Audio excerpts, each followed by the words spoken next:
When it comes to bad hair, I've certainly had my fair share of bad hair. I mean, like, check this picture out, right? This is from 2007, 2008. It looks like I was going for a John Wick haircut. I mean, that's terrible. I mean, look at it. That's really bad. Come on. That haircut looks so much better on John Wick than it does me. But fast forward over a decade, these days my hair's under more control. As of recently, I've been to Electric Hair, who are sponsoring this review. I do feel compared to the 2007, 2008 me, this hair suits me so much better. So if you're looking for a do that suits you, visit the Electric Hair website, that one there, and see if there's a salon near you. They're located all over the country, so I'm sure you won't have a job finding one near you. Now it's time for the review.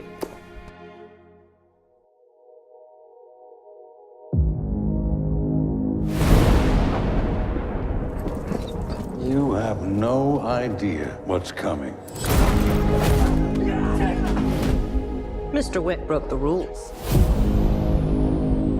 I trust you understand the repercussions if he survives. John Wick, excommunicado, is now in effect. You shouldn't be here. Nice suit. Good to see you too. So if you want a super quick review of John Wick, which is about 5 seconds long, then here it is. John Wick is high energy, unpredictable, and inventive. But if you want a more in-depth review, this will go into effect in 5, 4, 3, 2, 1. Okay, so now that's done, it's time to proceed. So in the last 2 John Wick films, we've seen John Wick kind of seeking revenge on, well, it started with seeking revenge on those who killed his dog. At the end of the second film, I've only seen the second film once, so I can only really remember the ending, but at the end of the second film, John Wick broke the rules of the Assassin's Club, which he's a member of, and the club manager, played by Ian McShane, gave him 1 hour to start going on the run before a price was put on his head, which I think was $14 million. But it's also left the film on a really excellent cliffhanger as well. That's pretty much how the second film ended, with John Wick running out of Central Park in New York. So that's pretty much where this third film, John Wick Chapter 3, Parabellum, begins. So Parabellum in Latin means prepare for war, and this is pretty much plastered all over the posters for John Wick 3. And preparing for war, that's pretty much what it's like the whole way through John Wick 3. I guess the first war starts in New York City within the hour where we left him in the second film, before heading to other extremely colourful locations. I think it's Morocco. But on the way, we also delve into John Wick's history as well. And surprisingly, right, there's some really good humour in this film, but it's kind of like black comedy level humour. And not forgetting Keanu Reeves uttering those same lines that he uttered in The Matrix. Guns. Lots of guns.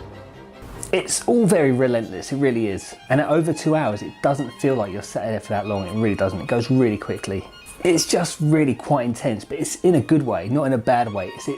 It keeps you watching the whole time, it doesn't get boring. The pace is outstanding, really. The high energy really, it brings out the exhaustion that John Wick must be feeling throughout this whole film. There's inventive action sequences, and whoever did the fight choreography in this film did really, really well. They definitely need applauding for that. As does Keanu Reeves, as he apparently carried out most of the action himself in these films.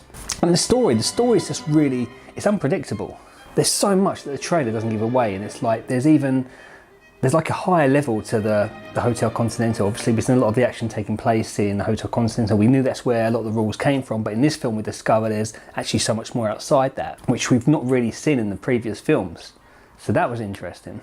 And there's even a point where it feels like the dog species gets some kind of payback after what happened to one of their own in the first film. There's lots of dogs being savage in this film, really are. So I saw this film on the first screen of the day at the Odeon, and the cinema was delightfully packed. And obviously these audience numbers are going to severely increase at the weekends and obviously in evenings as well. But John Wick, it is what it is. It is what you expect it to be.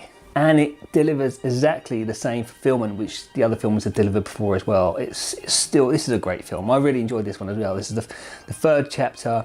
I've loved all of them so far. And I guess the big question is, do you need to have seen the other 2 before you see this one? Well, it really wouldn't make much sense to go and see the third part of a trilogy without seeing the 2 previous films beforehand anyway. I've seen both, and I think my only wish was I just watched the first 2 maybe like a day or 2 before seeing this one, just to get a little recap of where number 2 left off, really. So that's one recommendation I do have. Just try and watch the other 2 films first, even if you've seen them already. And I guess the other question is, will there be another sequel to this one? Again, I'm not going to say too much, but I read in an interview, I think it's with Keanu Reeves or the director of this film, one of them said that John Wick's life, it can never be quiet. So that kind of speaks for itself, really. And on that note, I will leave that there. We can keep this up as long as you'd like. But this only ends one way.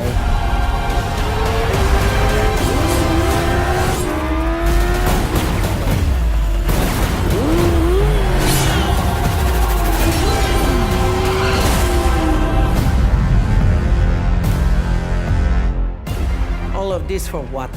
Because of a puppy? Wasn't just a puppy.